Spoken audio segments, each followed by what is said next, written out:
Hello and welcome you all to our YouTube channel we will 2.0। आज है 23 मई और आज से रिलेटेड जितने भी करंट अफेयर्स हैं वो हम इस वीडियो में पढ़ेंगे और उनसे रिलेटेड इंपॉर्टेंट फैक्ट्स को भी हम इस वीडियो में देखेंगे। सो ये वीडियो बहुत इन्फॉर्मेटिव होने वाला है, इसको लास्ट तक देखिएगा। और अगर आपको इस वीडियो की पीडीएफ चाहिए तो आपको टेलीग्राम पे मिल जाएगी, जिसकी लिंक मैं डिस्क्रिप्शन में डाल दूंगा। और आप हमको इंस्टाग्राम पर भी फॉलो कर सकते हैं, जिसका हैंडल आपको स्क्रीन पर दिख रहा होगा, लिंक डिस्क्रिप्शन में। तो आपका टाइम वेस्ट ना करते हुए वीडियो को करते हैं शुरू और चलते हैं कल के रिवीजन पे।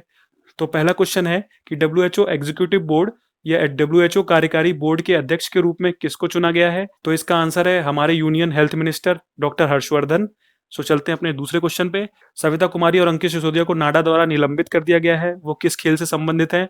तो इसका आंसर है वो पावर लिफ्टर है। तो अब चलते हैं अपने नेक्स्ट क्वेश्चन पे कि निम्नलिखित में से कौन इंडियन स्टील एसोसिएशन के अध्यक्ष बने हैं, कौन इसके प्रेसिडेंट बने हैं? तो इसका आंसर है दिलीप ओमन। और अब चलते हैं अपने नेक्स्ट क्वेश्चन पे कि भारतीय रेल ने अपना पहला 12,000 हॉर्स पावर इलेक्ट्रिक लोकोमोटिव वैग 12 किस लोकोमोटिव फैक्ट्री में बनाया है? तो इसका आंसर है माधेपुरा इलेक्ट्रिक लोको फैक्ट्री, ये बिहार में स्थित है। सो अब चलते हैं अपने नेक्स्ट क्वेश्चन पे कि विश्व बैंक समूह के मुख्य अर्थशास्त्री के रूप में किसे नियुक्त किया गया है? मतलब वर्ल्ड बैंक ग्रुप के चीफ इकोनॉमिस्ट के रूप में किसे नियुक्त किया गया है? तो इसका आंसर है कार्मेन रेनहार्ट।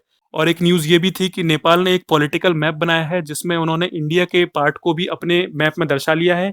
और वो टेरिटरी हैं काला पानी, लिम्पियाधुरा और लिपुलेख, जो कि उत्तराखंड के पार्ट हैं। तो इंडिया ने इस मैप को पूरी तरीके से डिसअप्रूव कर दिया है। तो अब हम चलते हैं आज के क्वेश्चंस पे।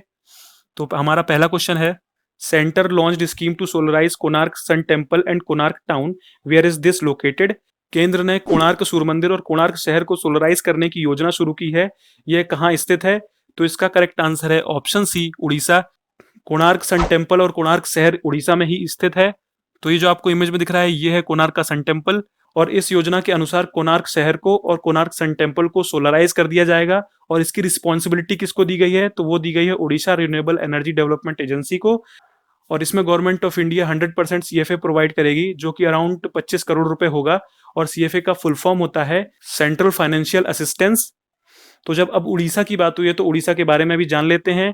तो उड़ीसा के सीएम है नवीन पटनायक। तो ये जो आपको इमेज में दिख रहे हैं ये है नवीन पटनायक। और गवर्नर है गणेशी लाल। और यहाँ पर फेमस लेक है, उसका नाम है चिल्का लेक, ये एक सॉल्ट वाटर लेक है। और यहाँ का फेमस नेशनल पार्क है सिमलीपाल नेशनल पार्क।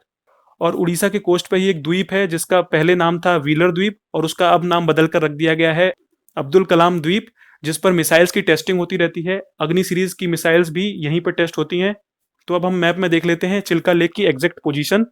तो ये जो आपको मैप में दिख रहा है ये है भारत का मैप, और ये है उड़ीसा। और ये जो आप देख रहे हैं ये है चिल्का लेक, जो कि एक लगून लेक है। इसका मतलब कि एक छोटा सा लैंडमास इस लेक को सेपरेट कर रहा है सी से। तो अब चलते हैं हमारे नेक्स्ट क्वेश्चन पे। तो हमारा नेक्स्ट क्वेश्चन है, according to reverse bank of India's monetary policy statement for 2020 and 21, the repo rate reduced by how much basis points? भारतीय रिजर्व बैंक की 2020 की मौद्रिक नीति वक्तव्य के अनुसार रेपो दर कितने आधार बिंदु से कम हुई है? तो इसका करेक्ट आंसर है ऑप्शन डी, 40। तो हाल ही में रिजर्व बैंक ने रेपो रेट को रिड्यूस कर दिया है 40 बेसिस पॉइंट से, जो कि पहले थी 4.40%, अब उसे 4% पे ला दिया गया है। और 40 बेसिस पॉइंट से ही रिवर्स रेपो रेट को भी डिक्रीज कर दिया गया है या रिड्यूस कर दिया गया है, जो कि पहले थी 3.75% और अब हो गई है 3.35%। तो अब जब आरबीआई की बात हुई है तो उसके बारे में भी कुछ जान लेते हैं। तो आरबीआई फाउंड हुई थी 1 अप्रैल 1935 में कोलकाता में, और इसका हेडक्वार्टर है मुंबई में। और हमारे 25वें गवर्नर हैं शक्तिकांत दास। और आरबीआई की टैगलाइन है डेवलपिंग बैंकिंग। सो अब चलते हैं अपने नेक्स्ट क्वेश्चन पे। तो our next question is, Rajiv Gandhi Kisan Nyay Yojana is an initiative of which of the following state? तो राजीव गांधी किसान न्याय योजना निम्नलिखित में से किस राज्य की एक पहल है? तो उसका करेक्ट आंसर है ऑप्शन बी, छत्तीसगढ़। तो इस योजना के अनुसार करीब 19 लाख किसानों को फायदा मिलने वाला है। और इसमें गवर्नमेंट 5100 करोड़ रुपए ग्रामीण अर्थव्यवस्था में डालेगी। और इसमें खारिफ सीजन में हर किसान को प्रति एकड़ 10,000 रुपए उसके बैंक अकाउंट में ट्रांसफर कर दिए जाएंगे। तो जब छत्तीसगढ़ की बात हुई है तो उसके बारे में भी जान लेते हैं। तो ये जो आपको मैप में दिख रहा है ये है छत्तीसगढ़, और यहाँ की कैपिटल है रायपुर। सीएम है भूपेश बघेल, गवर्नर है अनसुईया उइके। और यहाँ के फेमस नेशनल पार्क हैं इंद्रावती नेशनल पार्क और Kanger valley national park. So अब चलते हैं अपने नेक्स्ट क्वेश्चन पे। तो our next question is, Moeketsi Majoro is the new prime minister of Lesotho, what is the capital of this African nation? तो Moeketsi मजारो Lesotho के नए प्रधानमंत्री बने हैं। इस अफ्रीकी राष्ट्र की राजधानी क्या है? तो उसका करेक्ट आंसर है ऑप्शन ए, मसेरू। तो अभी कुछ दिन पहले मैंने एक न्यूज़ कवर की थी अपने करंट अफेयर्स में, जिसमें मैंने बताया था कि लेसोथो के प्राइम मिनिस्टर ने रिज़ाइन दे दिया है, जिनका नाम था थॉमस थबाने। तो अब इस कंट्री के प्राइम मिनिस्टर कौन बन गए हैं, तो उनका नाम है मोइकेत्सी मेजोरो। तो ये जो आपको मैप में दिख रहा है, ये है अफ्रीका, और ये जो आपको नीचे दिख रहा है, ये है साउथ अफ्रीका, और इसके बीच में जो ये कंट्री दिख रही है, यही है लेसोथो।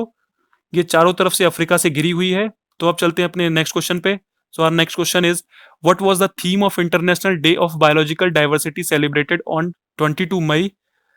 तो 22 मई को मनाया जाने वाला अंतर्राष्ट्रीय विविधता के लिए अंतर्राष्ट्रीय दिवस की थीम क्या थी? तो इसका करेक्ट आंसर है option C, our solution are in nation. तो ये इसकी थीम थी। और international day of biological diversity मनाता है यूनाइटेड नेशन, और ये मनाया जाता है अवेयरनेस फैलाने के लिए कि जिस तरीके से हमारी बायोडाइवर्सिटी डिक्रीज होती जा रही है डे बाय डे ह्यूमंस के एक्शंस की वजह से, तो इसलिए यूनाइटेड नेशन ये दिवस मनाता है। और इसकी 2020 की थीम है अवर सॉल्यूशन आर इन नेचर। तो यूनाइटेड नेशन की बात हुई तो उसके बारे में भी कुछ जान लेते हैं। इसका गठन हुआ था 1945 में, इसका हेडक्वार्टर है न्यूयॉर्क में, और इसके हेड हैं एंटोनियो गुटेरस। सो अब चलते हैं आज के वन लाइनर्स पर। तो हमारा पहला वन लाइनर है कि सऊदी अरेबिया ने रिप्लेस कर दिया है इराक को, और वो बन गया है भारत के लिए ऑयल का सबसे बड़ा सप्लायर। तो अब चलते हैं अपने नेक्स्ट वन लाइनर पर कि आयुष्मान भारत प्रधानमंत्री जन आरोग्य योजना के तहत 1 करोड़ ट्रीटमेंट्स किए गए। तो अब चलते हैं अपने नेक्स्ट क्वेश्चन पे कि प्रवासी श्रमिकों के परिवहन के लिए रांची में तत्पर योजना शुरू की गई। तो रांची किसकी कैपिटल है? वो है झारखंड की कैपिटल, और झारखंड के चीफ मिनिस्टर है हेमंत सोरेन, और यहाँ के गवर्नर है द्रौपदी मुर्मू, और यहाँ का फेमस नेशनल पार्क है पलामू नेशनल पार्क। और इस योजना के अनुसार प्रवासी मजदूरों को परिवहन दिया जाएगा जिससे वो अपने घर जा सकें। तो अब चलते हैं हमारे लास्ट वन लाइनर पर कि एनटीपीसी और ओएनजीसी ने नवीकरणीय ऊर्जा व्यवसाय मतलब कि रिन्यूएबल एनर्जी बिजनेस के लिए एक जॉइंट वेंचर कंपनी स्थापित की है, जो कि पूरे इंडिया में तो काम करेंगे ही और ओवरसीज भी मिलकर काम करेंगे। सो ये था आज का हमारा सेशन। आई होप आपको अच्छा लगा होगा। अगर अच्छा लगा है तो प्लीज अभी लाइक कर दीजिए, और अगर आपने अभी तक सब्सक्राइब नहीं किया तो प्लीज सब्सक्राइब कर दीजिए। तो मिलते हैं अपने नेक्स्ट वीडियो में, तब तक के लिए good bye and thank you.